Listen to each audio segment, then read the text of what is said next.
해병대 특전교관 박민정의 이야기. 해병대 특전사령부의 여성교관 박민정은 오랜만에 고향으로 휴가를 나왔습니다. 부산 감천문화마을 근처의 작은 골목에서 홀어머니 김순덕과 함께 살던 추억의 장소였죠. 민정은 10년간 해병대에서 복무하며 수많은 특전요원들을 훈련시켜온 베테랑 교관입니다. 강인한 체력과 뛰어난 격투 실력으로 동료들 사이에서도 인정받는 인물이었죠. 하지만 오늘만큼은 그저 어머니의 딸로 돌아가고 싶었습니다. 민정아, 일찍 왔네. 어서 들어와. 현관문을 열고 들어서자 김순덕 어머니의 따뜻한 목소리가 민정을 맞이했습니다. 부엌에서 들려오는 미역국 끓는 소리와 그 친숙한 냄새가 민정의 마음을 단숨에 녹여냈습니다. 엄마, 오늘은 뭐 드실래요?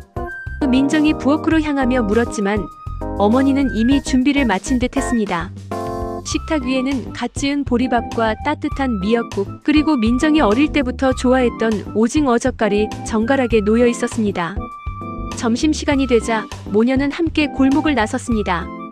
재개발이 늦어진 덕분에 아직도 옛 모습을 간직한 이곳은 민정에게 무척 정겨웠죠. 감천문화마을로 향하는 길목에 있는 작은 순대국밥집이 목적지였습니다. 순덕이 어머니, 오랜만이네. 민정이도 왔구나. 순대국밥집 사장 최만석이 반갑게 인사했습니다. 민정이 고등학생 때부터 다니던 곳으로 40년 넘게 한자리를 지켜온 터줏대감이었죠. 식당에 앉아 순대국밥을 기다리며 민정은 오랜만에 느끼는 평온함에 마음이 따뜻해졌습니다. 그런데 식당 벽면의 작은 텔레비전에서 뉴스가 흘러나오기 시작했습니다. 부산 서구 일대에서 발생한 조직폭력배 갈취 사건이 경찰 수사 중입니다. 피해자들은 대부분 영세 상인들로 알려졌으며 화면에는 경찰 테이프가 둘러진 상가 건물과 수사관들의 모습이 비쳤습니다. 식사를 마치고 나서려던 순간 밖에서 이상한 소리가 들려왔습니다. 야, 할배. 니 차 제대로 운전하는 거 맞나? 민정은 걸음을 멈췄습니다.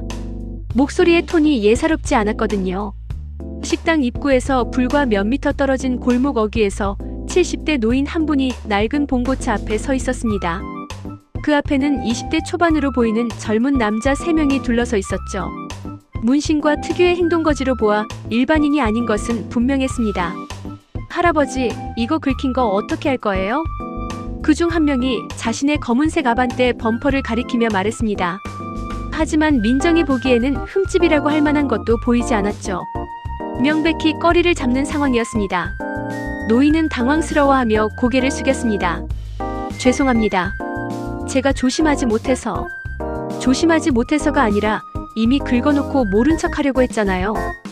또 다른 남자가 끼어들며 목소리를 높였습니다. 돈으로 해결하시죠. 수리비 80만 원이면 될 것 같은데요. 세 번째 남자가 노인에게 다가가며 말했습니다. 노인의 얼굴이 창백해졌죠. 80만 원이요? 그건 너무... 그럼 경찰서 가서 해결할까요? 할아버지 같은 분이 경찰서 가면 하루 종일 고생하실 텐데. 민정은 더 이상 참을 수 없었습니다. 어머니의 손을 살짝 잡고 조용히 말했죠. 엄마, 거기 계세요.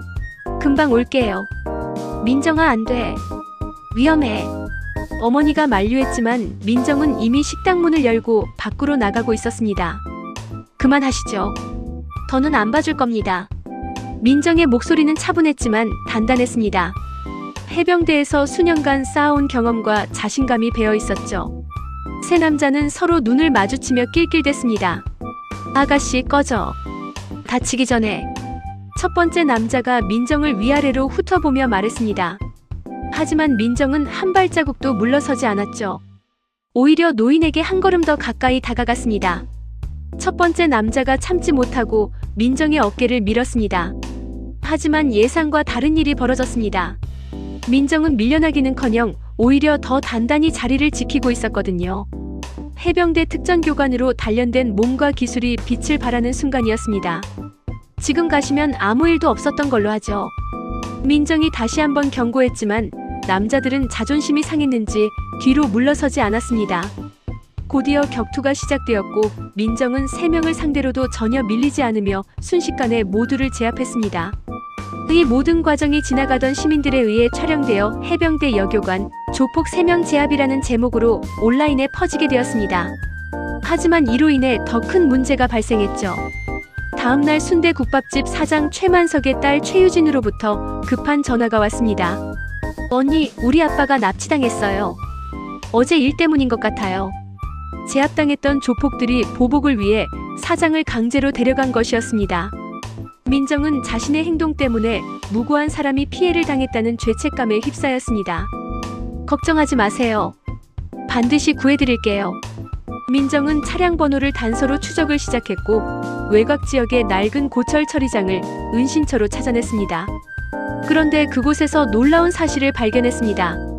납치된 것은 사장뿐만 아니라 처음에 도왔던 그 노인도 함께 있었던 것입니다. 더 충격적인 것은 엿들은 대화를 통해 알게 된 진실이었습니다. 노인 한국삼은 과거 5년간 이 조직의 돈 세탁 작업에 관여했던 인물이었습니다.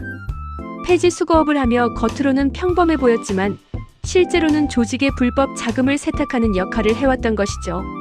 하지만 최근 손자가 대학에 입학하면서 양심의 가책을 느끼고 경찰에 내부 고발을 준비하고 있었습니다. 조직은 이를 막기 위해 한국삼을 납치했고 민정이 골목에서 개입한 사건은 단순한 갈취가 아니라 조직이 노인에게 경고를 주려던 계획의 일부였던 것입니다. 민정의 개입으로 계획이 틀어지자 보복 차원에서 순대국밥집 사장까지 끌어들인 것이었죠. 민정은 고철 처리장에 잠입하여 여러 조직원들과 격투를 벌였습니다. 하지만 그때 예상치 못한 인물이 나타났습니다.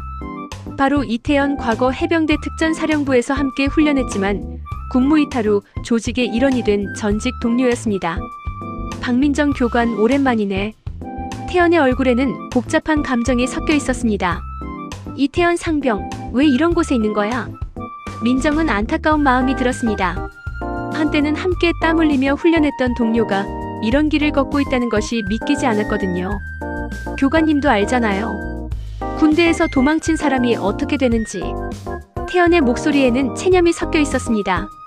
그래도 이건 아니야. 무고한 사람들을 위협하는 건. 하지만 태연은 죄송합니다, 교관님. 하지만 이제 물러설 수 없어요라며 전투 자세를 취했습니다. 치열한 대결 끝에 민정이 승리했고 두 인질을 성공적으로 구출했습니다.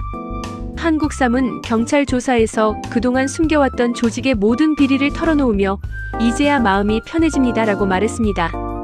이태연을 비롯한 모든 조직원들이 체포되면서 부산 서구 일대를 괴롭히던 조직범죄가 일망타진되었습니다. 언론에서는 해병대 특전교관의 용기 있는 행동으로 조직범죄 소탕이라고 대대적으로 보도했습니다. 사건이 모두 해결된 후 민정은 다시 어머니와 함께 그 익숙한 순대국밥집에 앉았습니다. 최만석 사장은 무사히 가족의 품으로 돌아왔고 딸 유진은 민정에게 눈물로 고마움을 표했습니다. 민정아, 후회하지 않니? 어머니가 조심스럽게 물었습니다. 민정은 잠시 생각해본 후 아니요, 엄마. 후회하지 않아요. 누군가는 해야 할 일이었으니까라고 답했습니다. 창밖으로는 평화로운 골목 풍경이 펼쳐져 있었습니다. 아이들이 뛰어놀고 어르신들이 담소를 나누는 모습, 바로 민정이 지키고 싶었던 일상의 모습이었습니다. 골목에서는 더 이상 조직의 흔적을 찾아볼 수 없게 되었고 상인들은 협박을 받지 않으며 주민들은 안심하고 생활할 수 있게 되었습니다. 며칠 후 민정은 해병대 특전사령부로 복귀했습니다. 동료들은 그녀를 영웅처럼 맞이했지만 민정 자신은 여전히 담담했죠. 특별한 일이란 게 아니에요. 그냥 해야 할 일을 했을 뿐이에요. 하지만 모두가 알고 있었습니다. 민정의 용기 있는 행동이 많은 사람들을 구했다는 것을, 그리고 진정한 용기란 남들이 보지 않는 곳에서 발휘되는 것이라는 진리를 말이죠. 이야기가 마음에 들었으며 구독과 좋아요 부탁드립니다.